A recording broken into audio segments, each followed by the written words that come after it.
함께 기도드리시겠습니다. 하나님, 오늘도 거룩한 하나님의 백성으로 살기를 소망합니다. 마음은 원이지만 우리의 육신이 날마다 연약함을 주님께 고백합니다.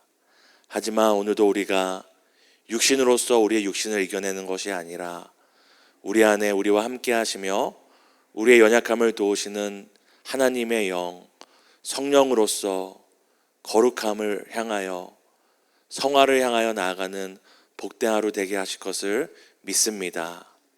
육신으로 싸우는 하루가 아니라 말씀과 기도로 주시는 신령한 은혜를 먹고 성령으로 싸우는 복된 하루 되게 하실 것을 믿으며 오늘도 우리와 함께 믿음의 항해, 믿음의 싸움을 함께 하시는 예수님의 이름으로 감사하며 기도드립니다.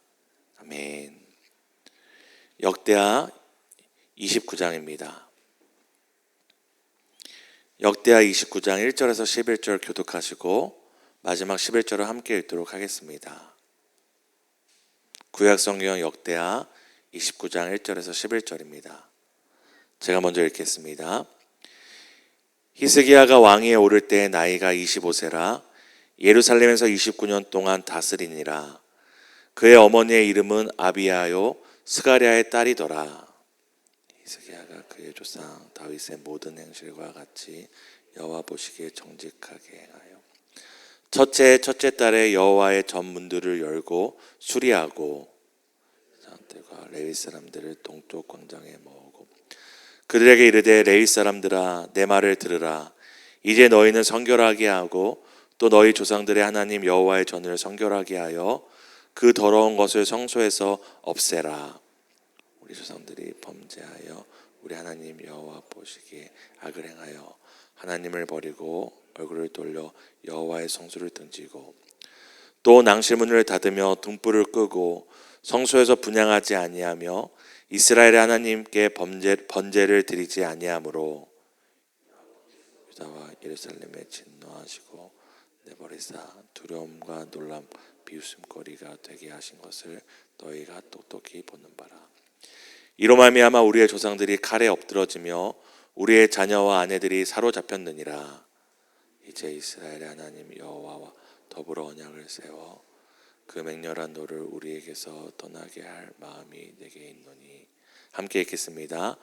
내 아들들아 이제는 게으르지 말라. 여호와께서 이미 너희를 택하사 그 앞에서 서서 수종들어 그를 섬기며 분향하게 하셨느니라. 아멘. 오늘 말씀과 기도로 믿음의 항해, 소망의 항구를 향해 나아가시는 성도 여러분 축복하고 환영합니다. 오늘 역대하 본문을 통해 함께 살펴볼 왕은 히스기야 왕입니다. 우리가 히스기야라는 그 이름만 들어도 이 왕이 악한 왕이 아니라 어떤 시대에 업적을 남겼던 또 선한 왕으로 인정받았던 사람인 것을 떠오를 수 있습니다. 성경은 오늘 그에 대해서 이렇게 이야기합니다. 우리 29장 2절을 함께 읽겠습니다. 히스기야가 그의 조상 다윗의 모든 행실과 같이 여호와 보시기에 정직하게 행하여. 어제 말씀드린 것처럼 이 역대기는 그 당시에 쓰여진 것이 아니라 이 포로에서 돌아왔던 백성들이 우리가 어떻게 그렇게 하나님께 심판을 받았는데 그래서 포로로 잡혀갔는데 어떻게 우리가 다시 이 땅에 돌아올 수 있었는가, 어떻게 우리가 회복될 수 있었는가를 그 관점과 주제로 삼고 쓴 성경입니다. 포로에서 돌아온 백성들이 기억할 만큼 히스기야는 악한 왕이 아니라 다윗을 따랐던 왕이었습니다. 그는 평생에 우리가 아는 것처럼 종교개혁을 했고 또 그 종교개혁이 일회성으로 끝나지 않고 그 민족과 나라에게 안정될 수 있도록 흔히 얘기해서 시스템, 그러니까 행정화까지 이룬 사람이었습니다. 훗날 포로에 돌아온 후손들이 그에 대해서 그렇게 기록할 정도로 히스기야가 이 역사와 또 후손이 기억하는 이 신앙의 회복과 종교개혁을 했던 출발점은 어디였을까요? 바로 그것은 성전이었습니다. 우리 역대하 29장 3절을 함께 읽도록 하겠습니다. 첫째 해 첫째 달에 여호와의 전 문들을 열고 수리하고. 히스기야가 우리가 종합적으로 살핀 것처럼 종교개혁과 신앙개혁과 또한 그것들이 일회성이 되지 않도록 아예 시스템으로 자리 잡았던 그 업적을 남기는 출발점은 바로 성전으로부터 출발했다고 본문이 얘기합니다. 뭐라고 얘기합니까? 첫째 해, 이것은 왕으로서 임명된 해를 얘기하는 것입니다. 첫째 해, 첫째 달에 히스기야의 첫 번째 업적을 뭐라고 얘기합니까? 여호와의 전의 문들을 열었다고 이야기합니다. 그럼 그전에는 여호와의 전 문이 어떻게 돼 있던 거죠? 닫혀 있었던 것입니다. 여호와의 전 문들을 열고 수리를 했다고 합니다. 오늘 이 본문에 얘기하는 성전의 문이 닫히고 수리가 필요한 상태라는 것은 단순히 건물의 상태를 얘기하는 것이 아니라 성전은 바로 하나님의 임재와 하나님의 만남의 상징이었는데, 바로 유대 백성들이 하나님과의 만남이 열려 있지 않고 닫혀 있었고 하나님과의 관계가 바로 수리가 필요한 상태였음을 우리에게 가시적으로 보여주는 것이었습니다. 히스기야가 많은 업적을 남겼지만 그 출발점은 바로 성전을 정화하고 보수하는 것이 그 출발이었습니다.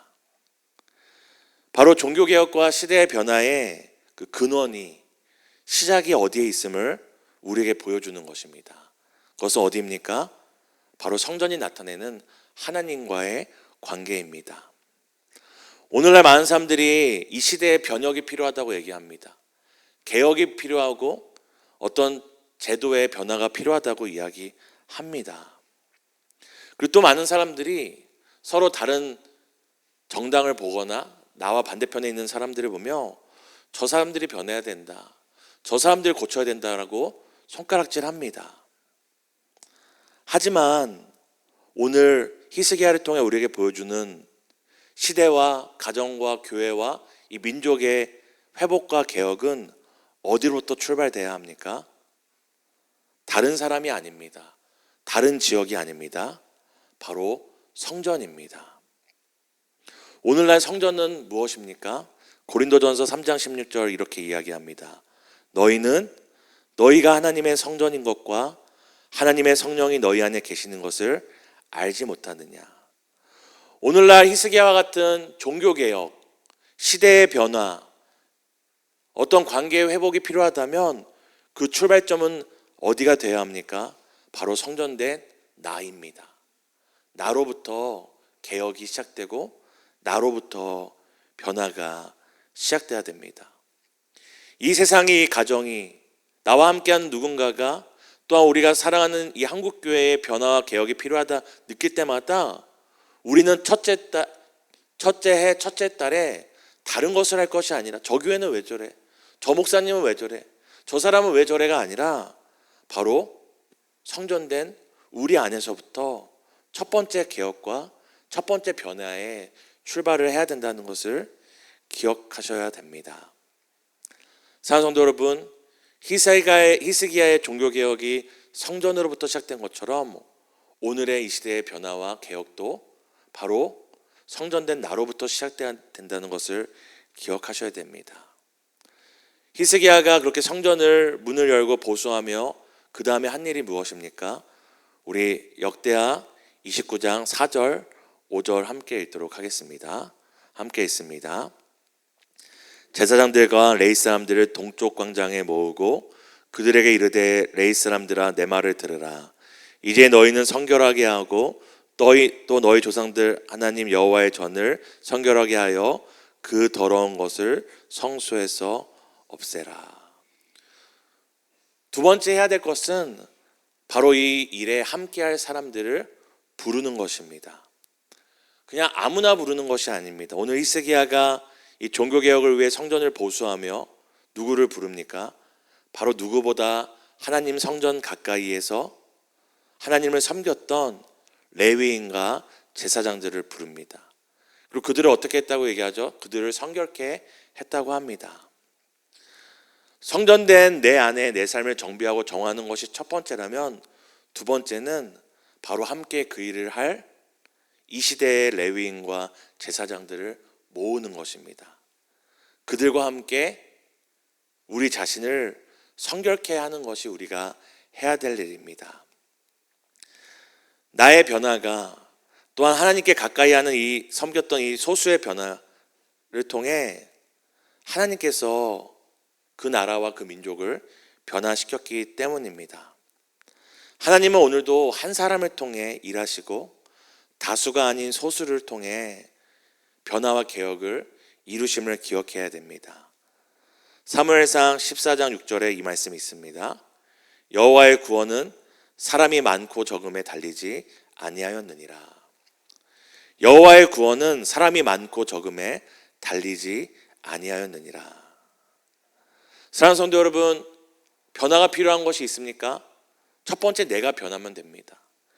변화가 필요한 것이 있습니까? 많은 사람 필요하지 않습니다. 두세 사람이 모인 곳에, 두세 사람이 예수의 이름으로 모인 곳에 예수님께서 함께 하시겠다고 약속하셨기 때문입니다. 오늘 우리가 이 아침에 나로부터 변화를 기도했으면 좋겠고, 두 번째는 그렇게 함께 사랑하는 교회와 시대와 또한 이 민족의 변혁을 위해 함께 기도하고 함께 애쓸 두세 사람을 우리에게 주시기를 기도하는 아침 시간 되기를 예수님의 이름으로 축복합니다. 히스기야는 이제 성전과 민족의 정화와 개혁을 위해 레위인들과 제사장들을 모으고 이렇게 그들에게 말합니다. 역대하 29장 11절 우리 함께 읽겠습니다. 내 아들들아, 이제는 게으르지 말라. 여호와께서 이미 너희를 택하사 그 앞에 서서 수종들어 그를 섬기며 분향하게 하셨느니라. 레위인과 제사장을 성결케 했던 히스기야가 그들에게 요청한 첫 번째는 무엇이냐면 바로 게으르지 말라는 것입니다. 너희에게 맡기신 일이 있다라는 것이죠. 우리가 아는 것처럼 성급하거나 조급하면 일을 그르치기 쉽습니다. 오히려 조급함은 일을 망칠 때가 많습니다. 그럼에도 우리가 기억해야 될 것은 게을러서는 안 됩니다. 게으르다의 반대말은 이 부지런함으로도 표현할 수 있겠지만 우리가 게으르게 되는 이유 중에 하나는 바로 간절함이 없기 때문입니다. 사랑하는 성도 여러분, 간절한데 게으를까요? 누군가 죽어가는데 간절히 그 사람을 살리기 원하는데 천천히 핸드폰 열고 천천히 두루번거리면서 119에 전화할까요? 아닙니다. 간절하면 민첩할 수밖에 없고 간절하면 결코 게으를 수 없습니다. 게으름은 믿음의 여유에서 나오는 것이 아니라 사실 간절함의 부재에서 나오는 모습입니다. 간절한 사람치고 게으른 사람은 결코 있을 수 없기 때문입니다. 사랑하는 성도 여러분, 우리가 간절히 변화되기 원하는 곳이 있다면, 신앙의 변화와 개혁이 필요한 대상이 있다면 우리가 먼저 해야 될 것은 나 자신을 먼저 개혁하고 변화시키는 것이고, 두 번째는 그것을 함께할 하나님 편에 선 사람, 하나님께 가까이 있는 자들을 찾아 독려하는 것입니다. 그리고 마지막은 바로 게으르지 않는 것입니다. 다른 말로 간절함을 놓치지 않는 것이죠. 제가 삶에 약간 모토로 삼고 있는 이 사자성어가 몇 개 있는데요. 그 중에 하나가 바로 관인엄기입니다. 관인엄기라는 말의 뜻은 타인에 대해서는 관대하고 자신에 대해서는 엄격하라는 것입니다. 그런데 사실 우리는 관인엄기가 아니라 너무나 쉽게 관기엄인할 때가 많습니다.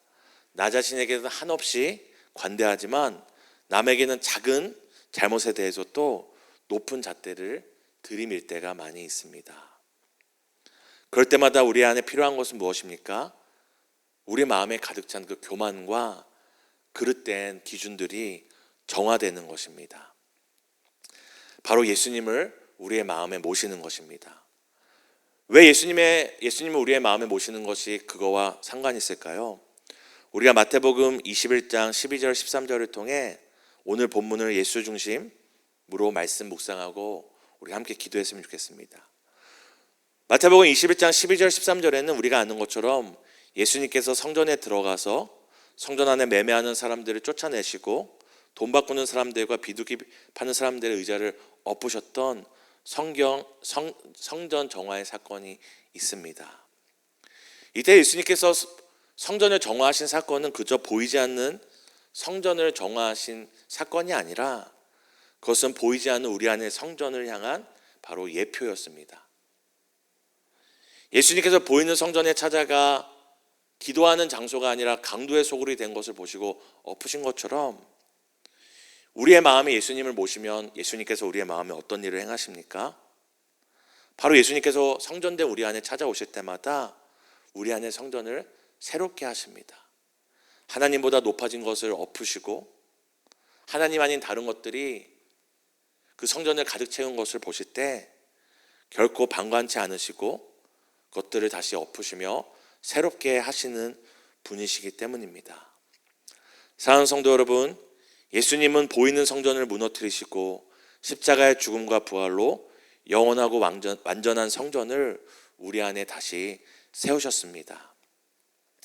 오늘도 날마다 우리의 삶에 찾아와 우리의 마음의 성전을 정화하시고 새롭게 하시고 오직 하나님 외에 다른 것이 그 자리를 채우지 못하게 하시는 예수님의 그 열심을 기억하며 오늘도 이 시대의 변혁과 개혁과 또 교회와 또한 가정의 변화를 위해 다시 한번 나 자신을 또한 동역자들을 찾으며 예수님께 우리의 모든 것을 맡기는 복된 아침 하루 되시기를 예수님의 이름으로 축복합니다.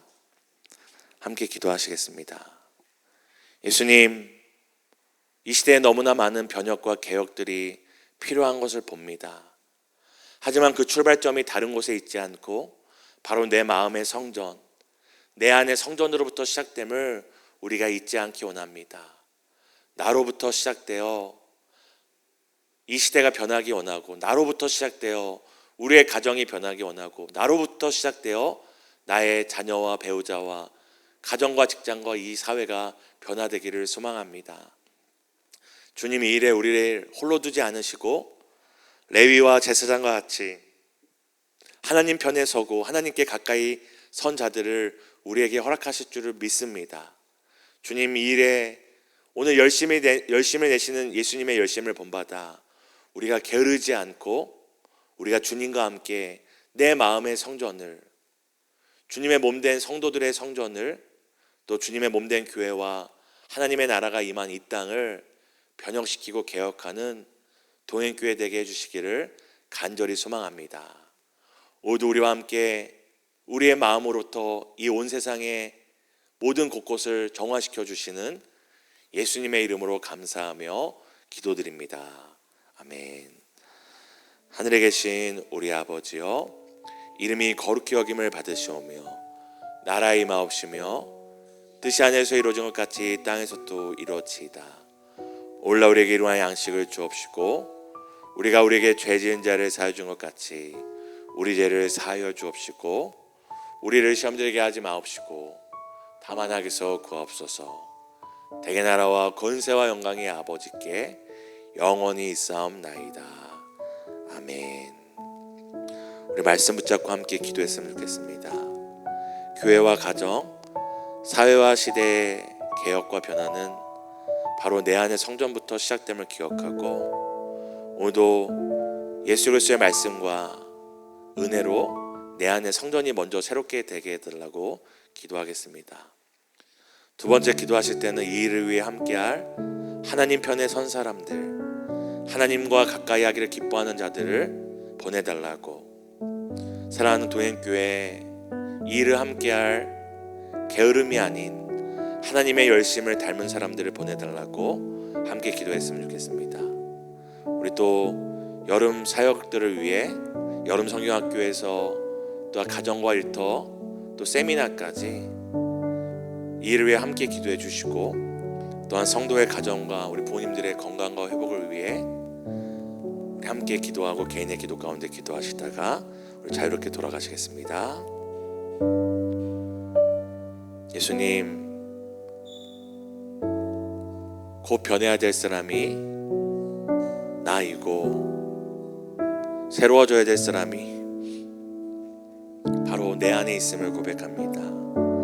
하나님, 내 속사람으로부터 하나님의 성전된 내 안에 가득 찬 우상과 매매와 비둘기 파는 것과 돈 바꾸는 것과 같은 내 안에 수많은 우상들이 먼저 새로워지길 소망합니다. 하나님, 교회가 새로워지기 원한다면 나부터 변하기 원합니다. 사랑하는 셀과 성도들이, 우리 부서가 종교개혁과 신앙의 개혁이 일어나기 원한다면 나로부터 개혁되고 변화되기를 원합니다. 예수님, 오늘도 우리 마음에 찾아오셔서 내 속사람이 변화되게 하시고 내 입술이 변화되게 하시고 내 상처와 아픔과 여전히 과거의 올무에 매여있는 나의 모든 것들이 새롭게 될 수 있도록 먼저 은혜 받도록 도와주세요. 하나님, 이를 위하여 우리 가운데 레위와 제사장들을 보내주시기를 원합니다.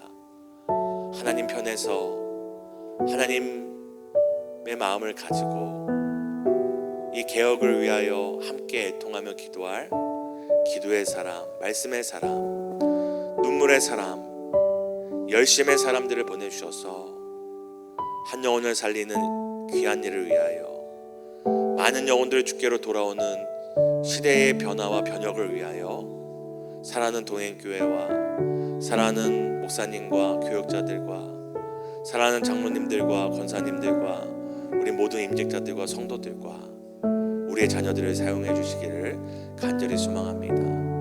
하나님, 또 신앙의 성숙과 변화를 위하여 우리가 여름 사역을 기도로 준비합니다. 여름 성경학교, 청소년부 여름 수련회, 청년부 여름 리트릿과 또 장년부를 위한 가정과 직장, 가정과 일터, 또 세미나를 준비합니다. 여름 행사로 끝나지 않게 하시고 이 일을 통하여, 이 시간을 통하여 우리의 마음이 새로워지고 우리의 영혼이 새로워지고 우리의 속사람이 강건하여져서 많은 영혼을 주께로 돌아오는 생명의 역사들이 일어나는 귀한 발판이 되도록 주님 모든 시간들을 사용해 주시기 원합니다. 사랑하는 자녀와 가족들을 위해, 또한 부모님들의 수술과 치료와 회복을 위해, 또 임종을 앞둔 또 부모님들을 위해 눈물 흘리는 우리 성도님들이 있습니다. 주님, 힘 주시고 위로해 주시고 사람과 세상이 줄 수 없는 하늘의 평안으로 지치고 힘든 그 마음과 몸을 채워주시기를 간절히 소망합니다.